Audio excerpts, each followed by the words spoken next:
小国さんがボディストレート打ったら、タパレスが、うわーってやって、ここ押さえて、こうやってバッティングやるじゃないですか。で、リプレイでゆっくり出したら、もろボディストレート。Sa isang bagong upload na video sa YouTube, hindi mapigilan ang labis na katawan ni na dating WBO World Champion at promoter na si Masayuki Ito kasama ang Japanese fighter na si Yukinori Uguni. Sa simula pa lamang ng video, halos sumagalpak na sa tawa ang dalawa dahil sa hindi nasang resulta ng laban. Ang pagwawagi ni Uguni via unanimous decision laban sa dating Unified World Champion na si Marlon the Nightmare Palace. At ayon kay Mr. Ito, ang tagumpay na ito ay isang bagay na hindi inasahan at itinuturing na isang malaking upset sa mundo ng boxing.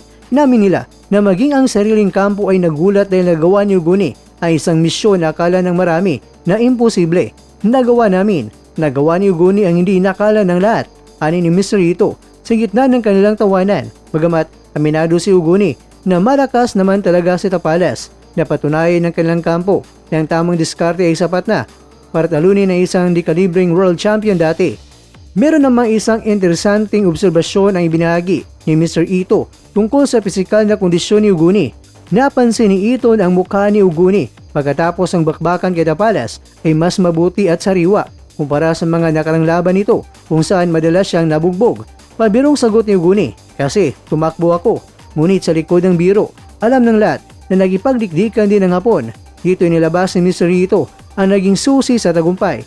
Napansin niya na unang-una ay tila hindi nagpapakwala ng suntok sa mukha itong si Uguni. Pero ang tunay na plano pala, wasakin ang katawan ni Tapales. Sa kabila ng mga sabi-sabi na mahirap patamaan si Tapales sa body shots, pinatunayan ni Uguni na mali ang mga ito. Ayon sa ulat, dahil sa tindi ng mga patama ni Uguni sa sikmura at tagiliran, muntikan o manong itapik na Tapales ang kanyang kamay sa lona. Isang senyales na tila magiging gapang buhay naman ang pambato ng Pilipinas dahil sa sobrang sakit ng kanyang ininda sa katawan. Hindi naman iwasang ikumpara ni Mr. Masayuki Ito ang performance ni Tapales ngayon kumpara nung hinarap nito ang monster na si Naoya Inoue. At ayon kay Ito, tila naging boy depensa lang itong sa Tapales laban kay Inoue. Nakatutok lang sa pag-ilag at pag-survive. Ngunit sa laban kay Uguni, napilitan itong makipagsabayan sa isang totoong bakbakan. Isang nakakatuwang revelasyon naman ang binanggit ni Mr. Ito. Nagulat siya dahil bagamat ang target at inatake ni Uguni ay katawan ni Tapales, ang umaray ay ang mukha ni Tapales at nagpakita ng sobrang hirap.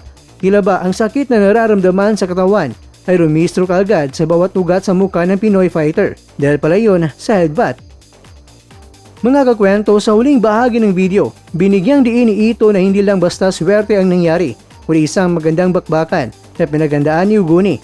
Ang pagkapanalong ito ay nagbukas ng bagong pinto para kay Uguni, habang naiwang pala isipan para sa mga fans ni Tapales kung ano ang susunod na akbang para sa dating kampyon na ating kababayan pagkatapos ng mapait na pagkatalo sa kamay ng body shot specialist ng Japan.